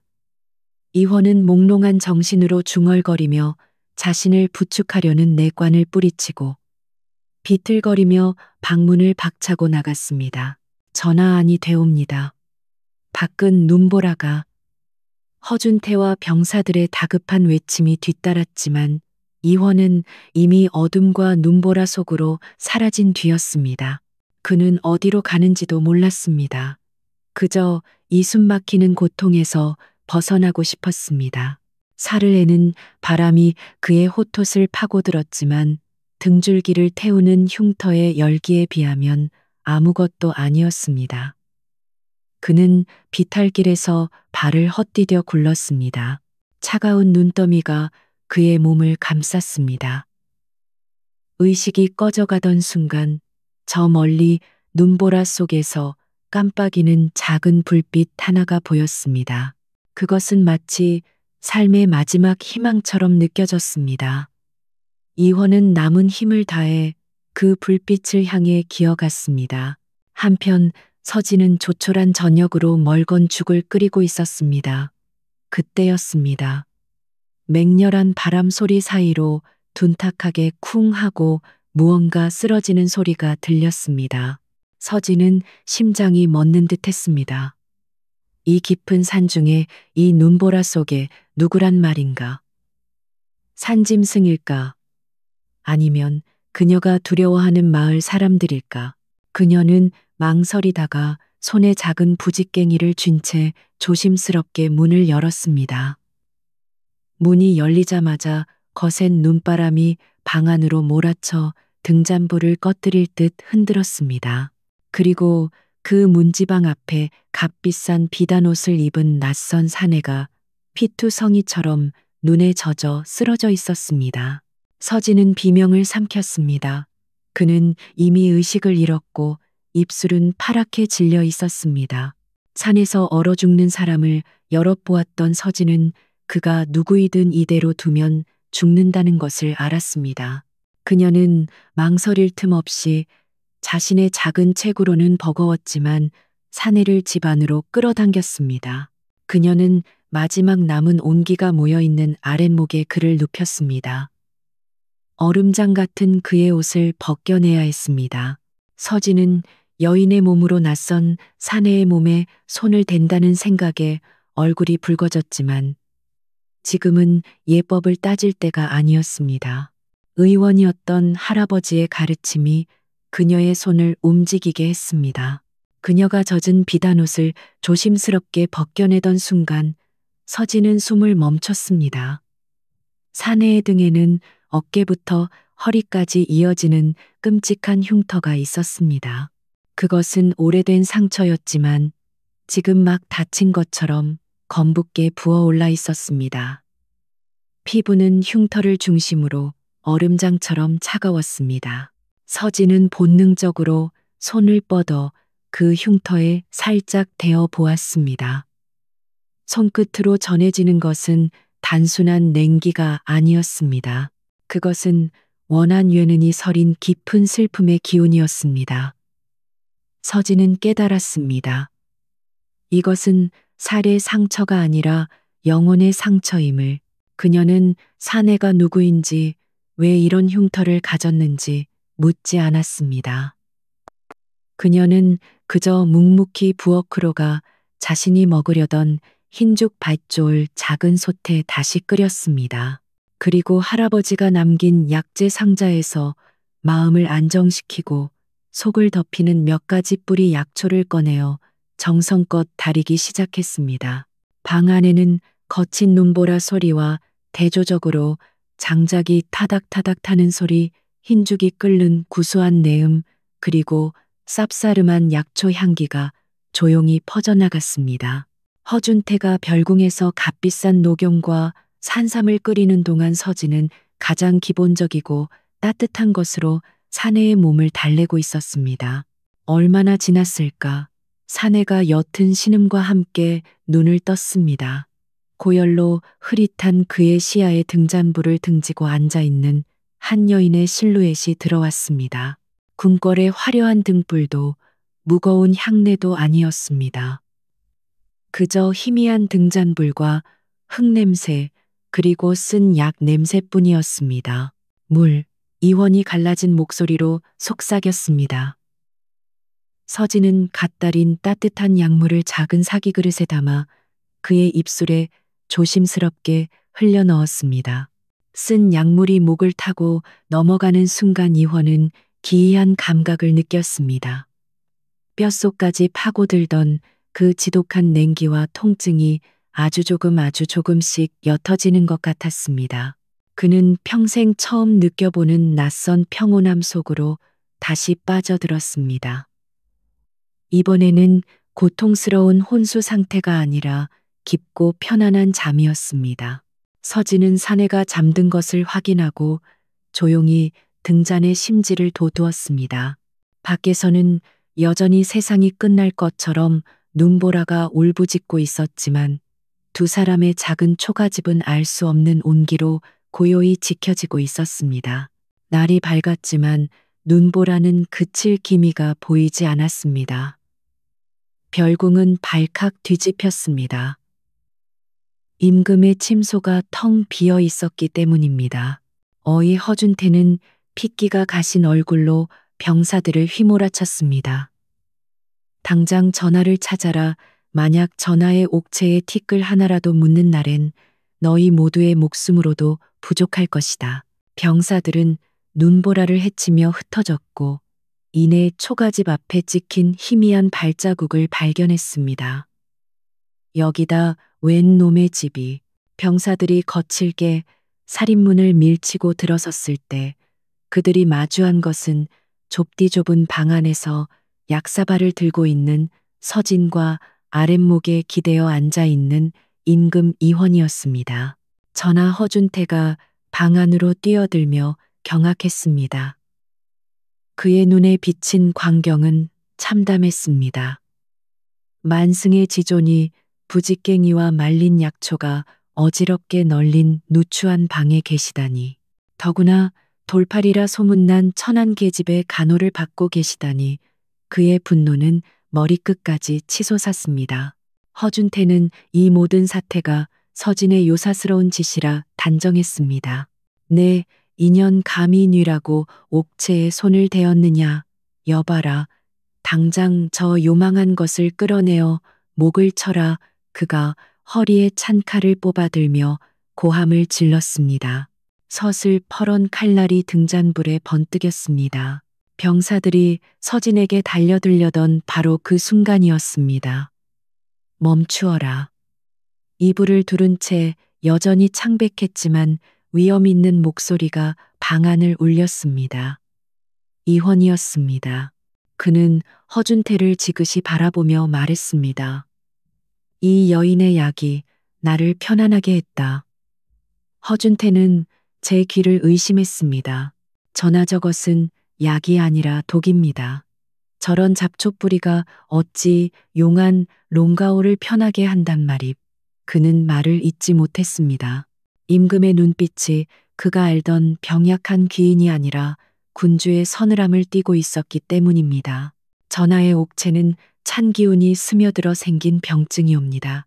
천년 묵은 녹용과 금침으로 양기를 북돋아야 하거늘 저 계집이 쓰는 것은 흙이나 다름없는 잡것들입니다.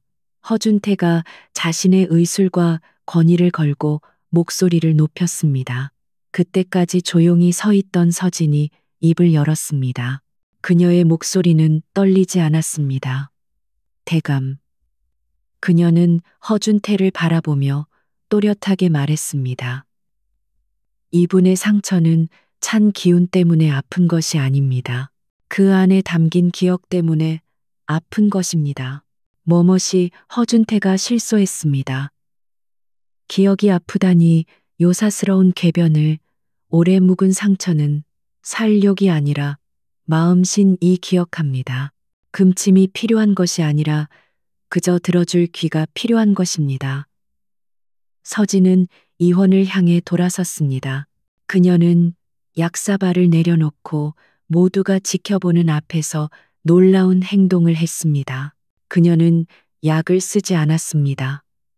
그저 이원의 가슴 요동치는 심장 부근의 비단옷 위로 가만히 손을 얹었습니다. 따뜻하고 단단한 기운이었습니다. 그리고는 나지막한 목소리로 이야기를 시작했습니다.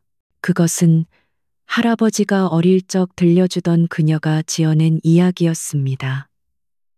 아주 먼 옛날 산마루의 벼락을 맞은 늙은 소나무가 한 그루 있었습니다. 나무는 몸통의 절반이 검게 타들어가 흉측한 상처를 안고 살았지요. 비바람이 칠 때마다 나무는 그 상처가 아파 울었습니다. 하지만 나무는 뿌리를 거두지 않았습니다. 이원의 거친 호흡이 조금씩 잦아들었습니다. 서진의 목소리는 마치 산사의 풍경 소리처럼 그의 고통스러운 마음을 어루만졌습니다. 겨울이 오자 동물들이 눈을 피할 곳이 없었습니다.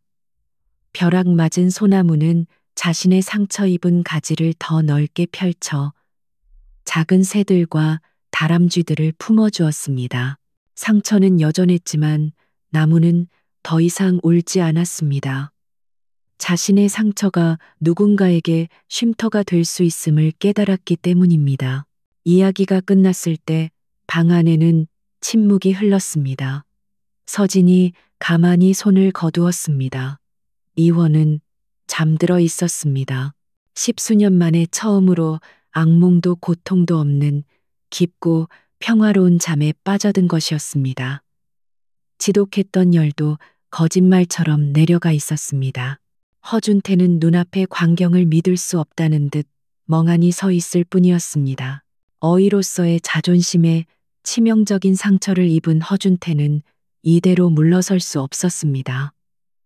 그는 서진이 임금에게 요술 여슛을 부려 정신을 흐리게 했다고 확신했습니다. 그는 임금이 잠시 기력을 차린 틈을 타 끓어오르는 분노를 누르며 간했습니다. 저나 저 계집의 요망한 술수에 현혹되어서는 아니 되옵니다. 신이 직접 저 계집의 실력을 시험해 보이겠나이다. 만약 저 계집이 의원이라면 마땅히 죽어가는 사람을 살릴 수 있어야 할 것입니다. 허준태는 교활한 미소를 지었습니다. 마침 어젯밤 눈보라 속에서 말을 몹시 다치게 한 병사 하나가 있었습니다. 그는 낙마하면서 바위에 머리를 부딪혀 사경을 헤매고 있었습니다.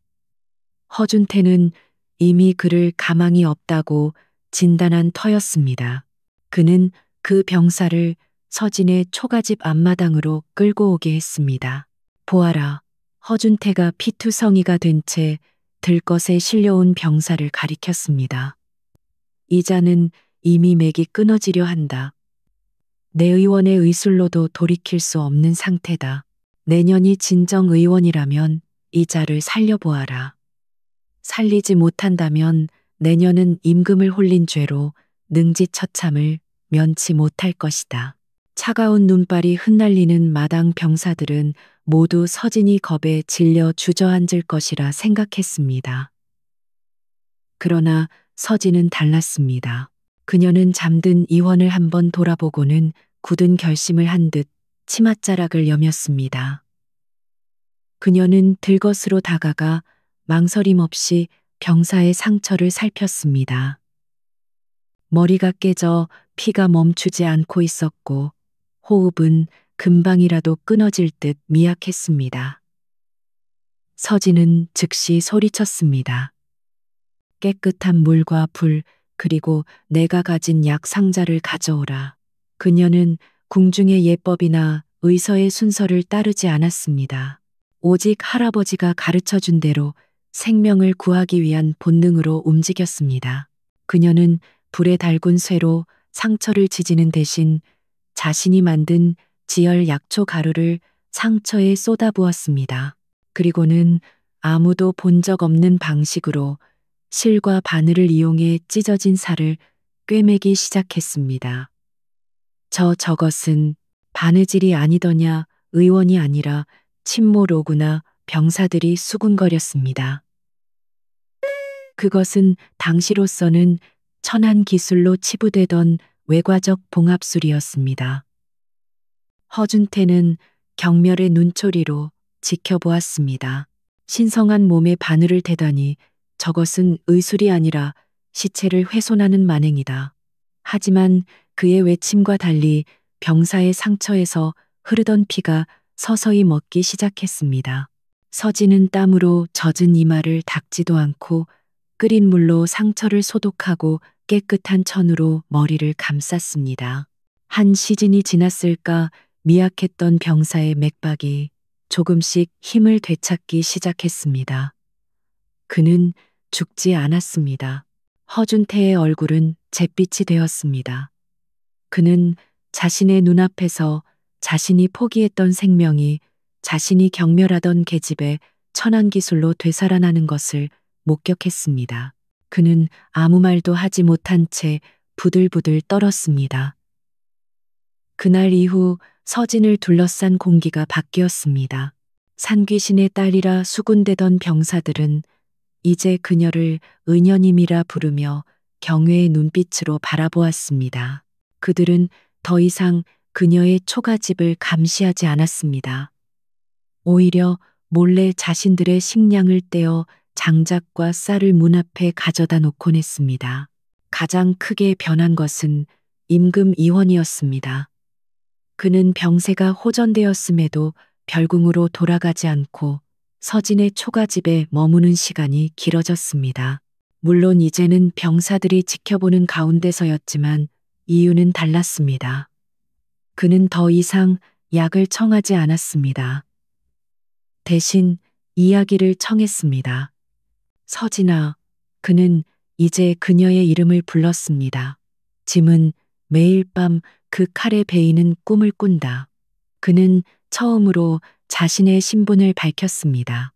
그리고 처음으로 누군가에게 자신의 가장 깊은 상처 흉터에 얽힌 공포와 죄책감을 털어놓았습니다.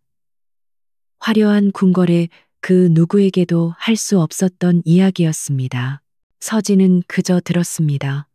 그녀는 충고하지도 위로하지도 않았습니다.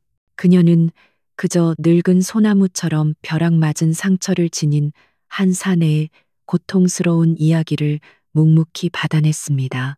그녀의 침묵은 그 어떤 명약보다 더 깊은 치유의 힘을 가지고 있었습니다. 이원은 깨달았습니다. 자신이 찾던 것은 산의 정기가 아니라 바로 이 여인의 마음이었음을. 겨울의 끝자락이었지만 산채의 공기는 여전히 팽팽했습니다. 임금 이원의 병세는 서진의 보살피 말에 눈에 띄게 호전되었지만 어이 허준태의 마음은 날마다 지옥불에 타들어가는 듯했습니다. 그는 자신이 평생 쌓아 올린 명예와 권위가 이름 없는 산골 계집 하나에 의해 무너져 내리는 것을 견딜 수 없었습니다. 그는 이 모든 것을 되돌릴 마지막 기회를 엿보고 있었습니다. 허준태는 서진의 일과를 집요하게 관찰했습니다. 그는 서진이 매일 이른 새벽 임금의 심신을 안정시키는 탕약을 다리기 위해 깊은 산속 절벽으로 향하는 것을 알아챘습니다. 그곳에는 마음한 신버섯이라 불리는 오직 맑은 이슬만을 먹고 자라는 귀한 버섯이 있었습니다. 그는 또한 그 버섯과 아주 흡사하게 생긴 그러나 치명적인 독을 품은 죽음 그림자 버섯이 그 근처에서 자란다는 것도 알고 있었습니다. 그날 아침 서진은 여느 때처럼 약초 바구니를 들고 절벽으로 향했습니다. 그녀는 바위 틈에 자라난 버섯들을 정성껏 채취했습니다. 하지만 바구니에 버섯이 쌓여갈수록 그녀는 알 수 없는 위화감을 느꼈습니다. 늘 느끼던 맑고 평화로운 기운 대신 손끝에서부터 차갑고 음습한 살기사티가 전해져 오는 듯 했습니다. 그녀는 초가집으로 돌아와 탕약을 다리기 위해 버섯을 물에 씻었습니다. 그러나 물에 닿은 버섯은 미세하게 푸른빛을 띠며 고통스럽게 몸을 뒤트는 듯 했습니다. 서진은 멈칫했습니다. 그녀의 눈에는 그것이 단순한 버섯이 아니라 죽음의 비명을 지르는 생명체로 보였습니다. 그녀는 이것이 할아버지가 경고했던 모양은 같으나 마음이 다른 독초임을 직감했습니다. 바로 그때 허준태가 마치 모든 것을 예상했다는 듯 임금 의원과 함께 초가집을 방문했습니다. 의녀, 그는 거짓된 인자함으로 물었습니다. 전하께 올릴 탕약은 준비가 되었는가? 전하께서 오늘 아침엔 기력이 더욱 좋아 보이시니 의녀의 약을 드시고 싶어 하시는군.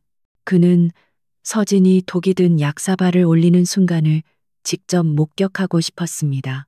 서진은 끓이던 탕약 대신 갓 씻은 버섯이 담긴 바구니를 들고 두 사람 앞에 섰습니다. 그녀의 얼굴은 창백했지만 눈빛은 서리빨처럼 차가웠습니다. 전하, 그녀가 입을 열었습니다. 오늘 드릴 탕약은 없습니다. 허준태의 눈썹이 꿈틀거렸습니다. 무슨 말이냐? 전하의 용체를 돌보는 것이 내년의 소임이건을 감히 게으름을 피운 것이냐? 그는 서진을 몰아붙이며 바구니를 쏘아보았습니다. 그 바구니에 든 것은 마음한 신버섯이 아니더냐? 어서 다리지 않고 겉모습은 마음한 신버섯이 맞습니다. 서진은 바구니를 이원의 앞에 내려놓았습니다. 하지만 그 속은 죽음을 품고 있습니다. 그녀는 버섯 하나를 집어들어 갓의 아랫부분을 손톱으로 살짝 긁어냈습니다. 본래 흰색이어야 할 속살에서 검푸른 즙이 배어 나왔습니다. 이것은 죽음 그림자 버섯입니다. 겉모습은 같으나 뿌리에 독사의 기운을 품고 자라지요. 이화는 그 버섯과 허준태의 얼굴을 번갈아 보았습니다. 허준태의 얼굴은 방금 내린 눈처럼 새하얗게 질려 있었습니다.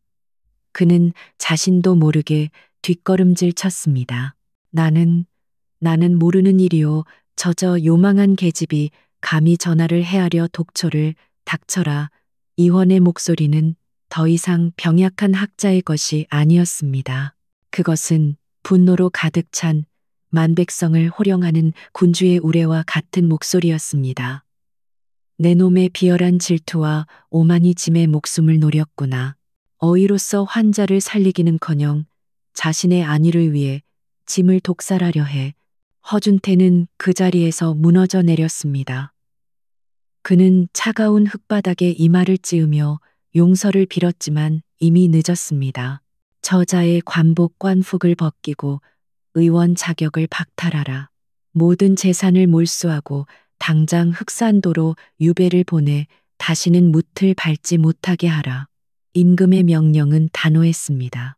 병사들이 넋이 나간 허준태를 죄인처럼 끌고 나갔습니다.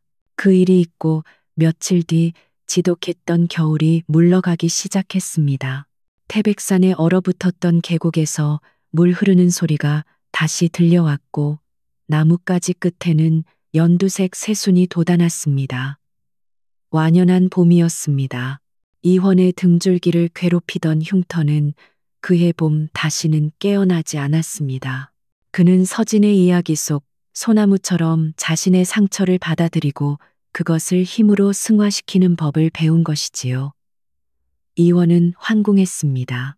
산채는 다시 고요해졌지만 그 고요함은 예전처럼 외롭지 않았습니다. 한 달 뒤 한양에서부터 장엄한 행렬이 산채를 찾아왔습니다. 그들은 임금의 교서를 가지고 왔습니다. 교서의 내용은 이러했습니다. 첫째, 서진의 할아버지 인고 어이홍 아무개의 누명을 벗기고 그의 관직과 명예를 회복시킨다. 둘째, 백성의 병을 돌보는 것은 남녀의 구분이 없으니 이 산채의 가난한 백성을 위한 해민서를 세운다. 셋째, 홍서진을 해민서의 의녀장에 봉송하니 그녀의 어진 의술로 만백성을 구휼토록 하라.